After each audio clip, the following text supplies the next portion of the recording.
It is my distinct pleasure to introduce this year's Convocation speaker, Abraham Higginbotham, class of 1992. Best known for his writing on situational comedies such as Modern Family, which he also executive produces, as well as Will and Grace, Arrested Development, and Family Guy, among others. He stands out among his peers for his ability to write sophisticated, socially relevant, and courageous characters. Those characters and their interactions, their dialogue, his dialogue, prompt conversations and create moments of connection which I believe push our society forward. To give you a sense of the scope and influence of his work, Modern Family, which will enter its final season next season, at its height, had 12 million people tuning in to watch each new episode written by Abraham. Now, this is a staggering number, which is kind of hard to contemplate. So to help you visualize this, if you take the city of Boston, where we are right now, and if you imagine that every single person in the city of Boston tunes in to watch one of Abraham's episodes, it would take 11 Bostons to come close to the viewership that received his words. And that's even counting syndication, right? The scope, the reach, the influence of Abraham Higginbotham cannot be praised enough. Now, Abraham is a person who has helped our society become more inclusive and has taught people to be more expansive in their thinking. In addition, he's a really, really good guy. You are. So I want you to please join me in welcoming 4-time Emmy Award winner, Modern Family executive producer and writer, one of the most important voices in television, College of Fine Arts School of Theater alum, your and our fellow Boston University Terrier, Abraham Higginbotham.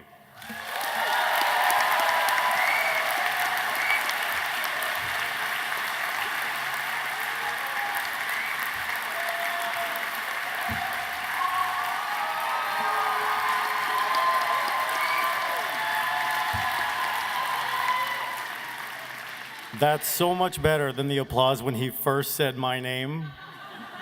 And it was like, woo! Nobody quite knew. All right.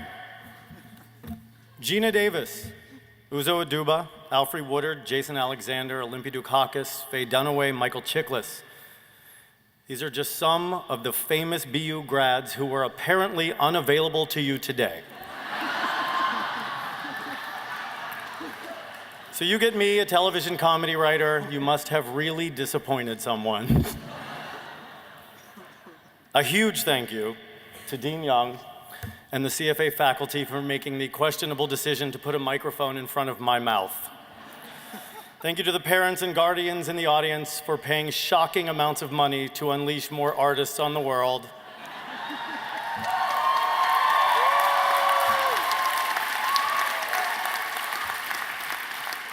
And of course, thank you to the students for simply being here, wide-eyed, hopeful, and beautiful, reminding me how young and full of life I no longer am. I feel truly overwhelmed. I feel like I want to tell you my mother and my sister are here in case I fall and hit my head and need blood. I'm so overwhelmed and honored to be standing here. What makes this a little extra fun for me is that back in 1990, I was actually cut from this theater program. How about that?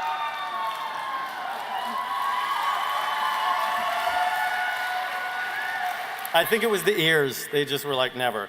But I want to offer up a special thank you to Judith Chafee, my movement teacher and my acting teacher, who is right there.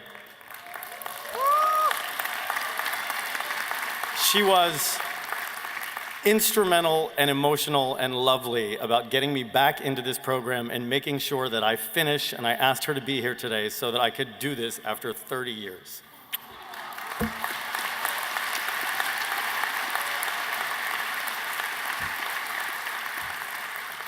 Now, if you graduating students are anything like me, this may be kind of a bittersweet moment for you. I loved being here so much, I didn't really want to leave. I made lifelong friends, loved my classes, let's be honest, had minimal responsibility, and an insane amount of fun. But I'll tell you this, and hopefully you can take it with you. When I am feeling so stressed by my adulthood, I literally use my acting training to sense memory myself back to a great class in CFA or a mostly legal party in Alston or just a walk in the snow in Brookline. And I want to tell you that, like, after many, many years, the good feelings, they still come back and they calm me. And for brief moments here and there, I get to feel again how significant and indelible my time here was.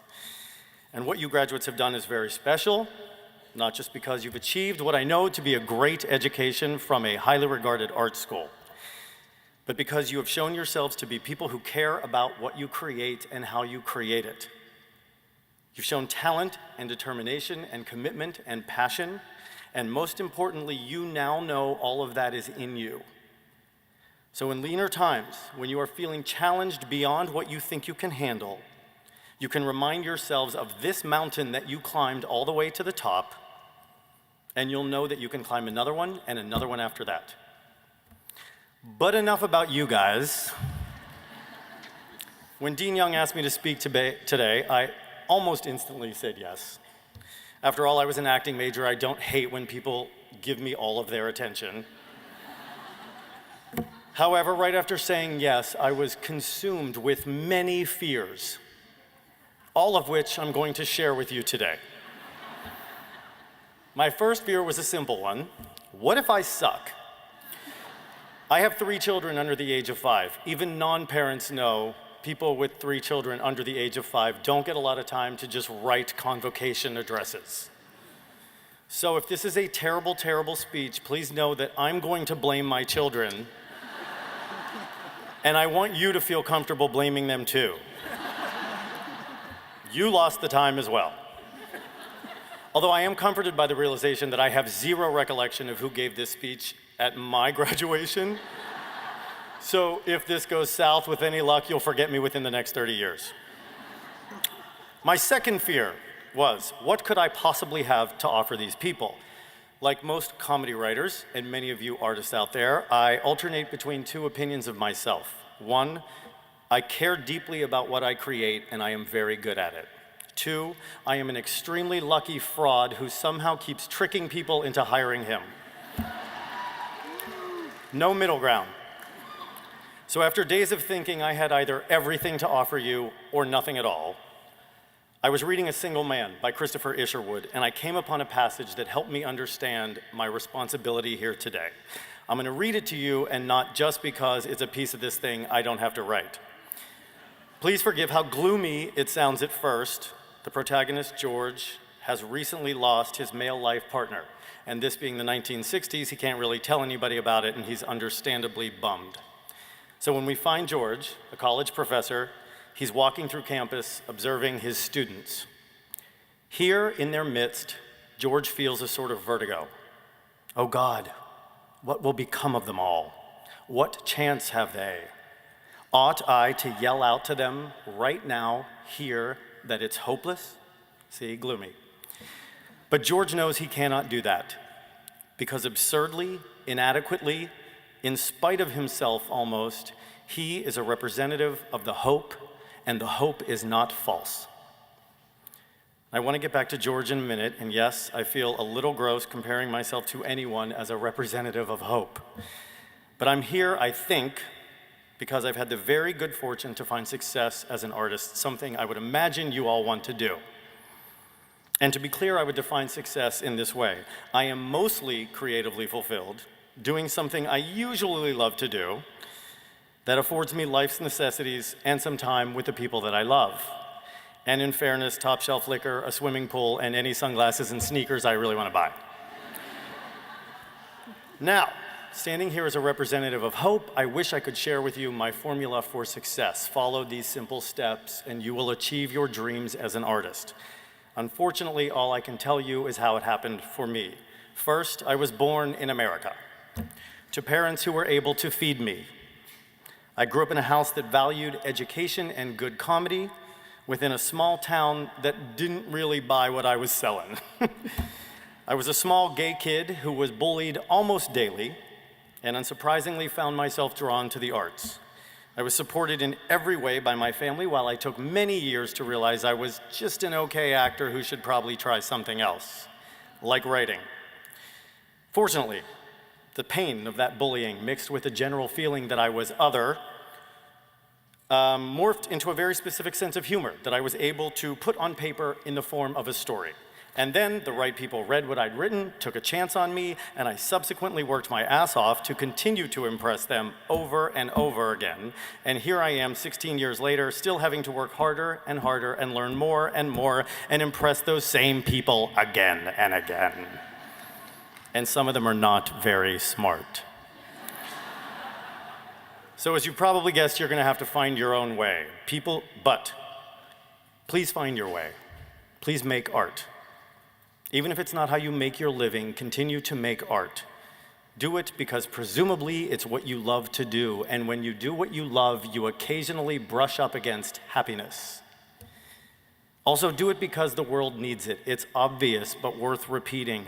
People do need to hear a song that inspires them. They need to stare at a painting or a piece of sculpture that moves them. They need to see the brand new play or film you're in, or the 8 zillionth production of Hedda Gabler. I don't, but people do. But most importantly, please make art because shit is getting weird, okay? Which leads me to my third crippling fear after saying yes to this speech. We're now on 3. We're living in a time when any word you speak, any joke you make or story you tell, any painting or statue, piece of music or offhand tweet can invite such raging vitriol if someone gets offended by it, okay? And so much of what we say and do is recorded and shared, like this speech, trying not to see cameras. So whatever we create is very likely to reach someone who will be offended, because it seems like we've created, all of us, an environment where a lot of people are offended a lot of the time, and privacy may be a thing of the past. So many people seem so ready to point a finger and say, I don't like that, I'm offended, I'm gonna make sure you get torn down. This is terrifying to me because I'm pretty sure I've been offending people since I could string 2 words together. Now granted, some awful people are being torn down for being definitely awful, and to them we say, karma's a boomerang, you pigs. And unfortunately, some awful people are not being torn down for being definitely awful, but that's too depressing for a celebration like today.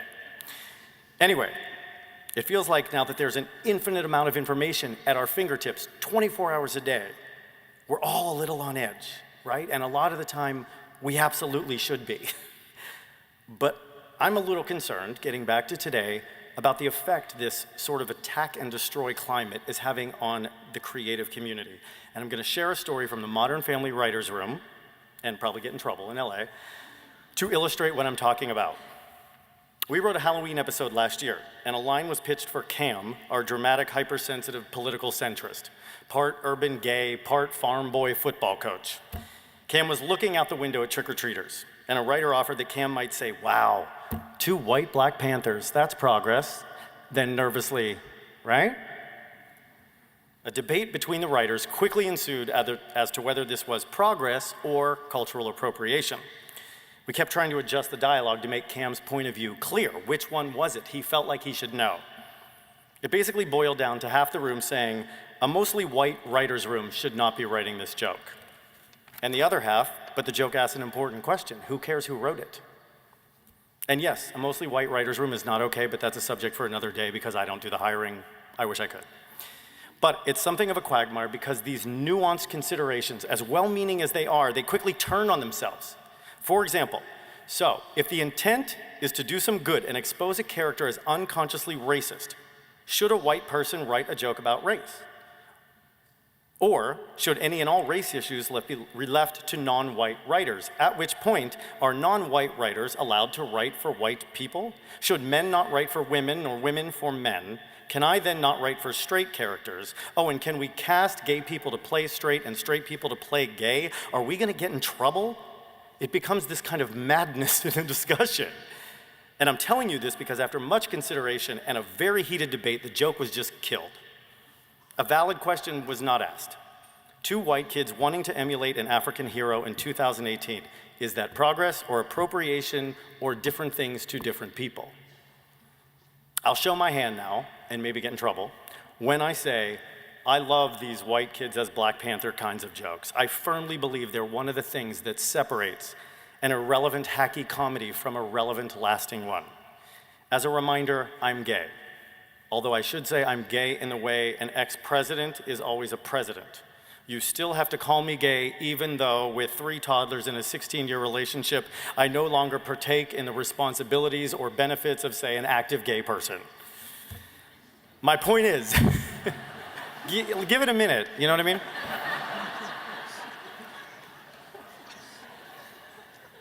To adjust my giant hat. My point is, I love a good gay joke, especially if it has the potential to illuminate some hypocrisy or insensitivity, offer some sort of path to more understanding.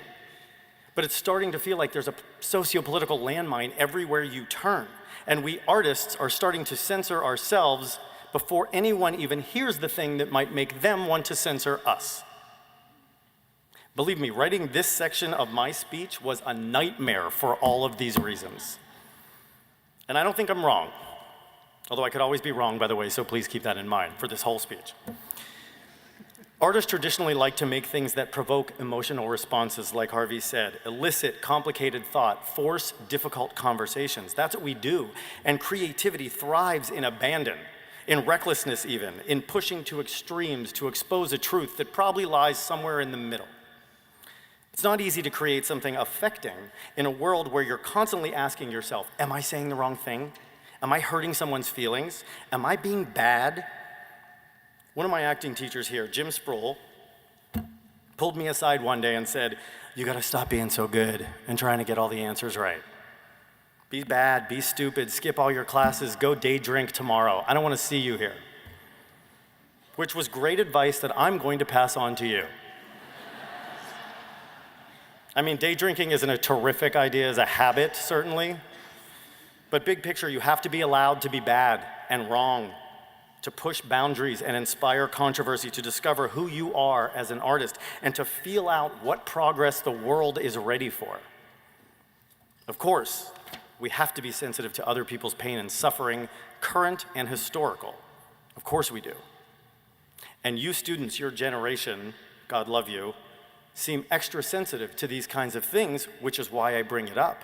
While being sensitive, we can't let other people's fears incite our own before we even get started. When you leave here, please be brave but smart, provocative but precise, inappropriate even, but with intent.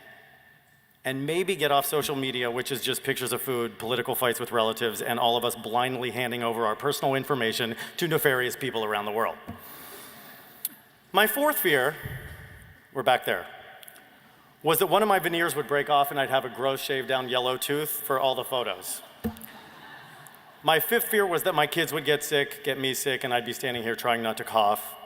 My 6th fear was that one of you students would just stand up and say, shut up, old man, you don't get it, which is very possible.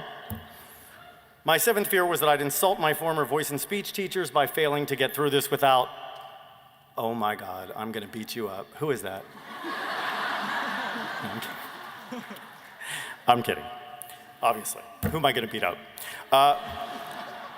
My 7th fear was that I would insult my voice and speech teachers by failing to get through this without losing my voice because I wasn't breathing properly.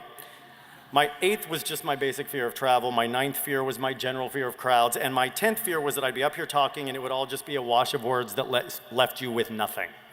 So, I'm gonna give you a to-do list, a simple guide for being an artist in the world. You've probably heard a lot of these, but I'm going to repeat them anyway. Never define yourself solely by your art. You are not just that. That's a roller coaster you don't want to ride.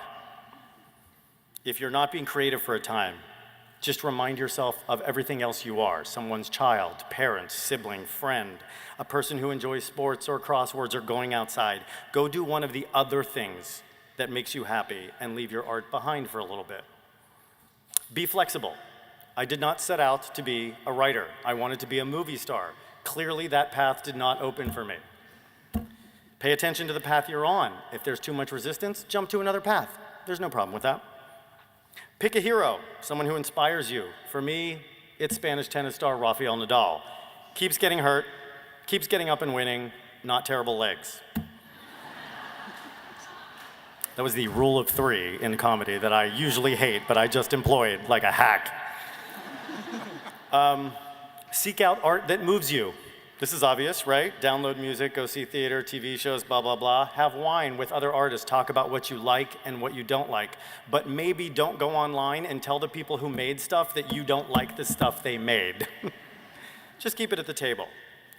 Fall in love again and again, which means you'll break some hearts and get your heart broken, but when you're older, you'll be grateful for every time you allowed yourself to do it. Never lose your sense of humor. You will need it, and I need the job.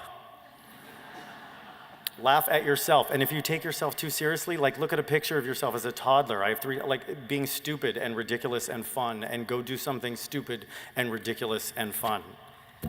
Let yourself fail. I just had, last week, a pretty significant failure in my career. I wrote the new show everyone thought was going to be a hit. We got a great cast. It was unceremoniously killed last Friday, just dead. And here I am, see, roller coaster. Also, when you fail, don't beat yourself up for it. Failure is just something we've constructed. It's not natural. When a lion goes to hunt an antelope for dinner and fails to catch it, does he lie down and cry, drink a bunch of beer, watch old TV, and hook up with someone he doesn't like? No. He chills for a second, takes a nap, watches and licks himself, waits for another antelope to run by like an idiot, and then gets up and chases that one, knowing he has to be a little faster this time. Here's a cheesy one, especially here. Be you.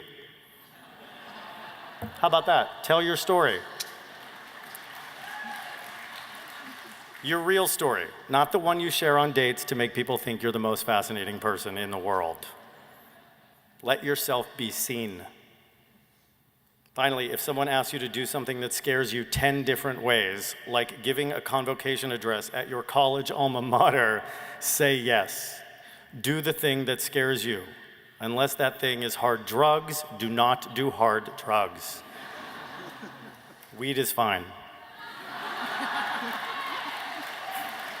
Wow. Your parents are right there. I want names. And maybe a hit. Listen, and finally, I feel like I've been up here since I graduated, by the way. I'm gonna go back to George from A Single Man, our professor walking through campus observing his students. I'm gonna remind you of the part that I read, and then I'm gonna tack on a few more sentences.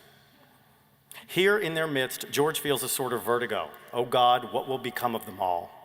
What chance have they? Ought I to yell out to them right now, here, that it's hopeless? But George knows he cannot do that, because absurdly, inadequately, in spite of himself almost, he is a representative of the hope, and the hope is not false. No. It's just that George is like a man trying to sell a real diamond for a nickel on the street. The diamond is protected from all but the tiniest few, because the great hurrying majority can never stop to dare to believe that it could conceivably be real. I hope if I offer nothing else today, it's that you graduates listen to me when I tell you to separate yourselves from the masses by believing the diamond George is selling is real, and by believing you can have it. I hoped for something, and I got a pretty great version of it. Don't be afraid to hope for your own success. I am grateful for many things. Being here is one of them. Congratulations to all of you. Take care of yourselves, literally take care of yourselves. I wish you the absolute best.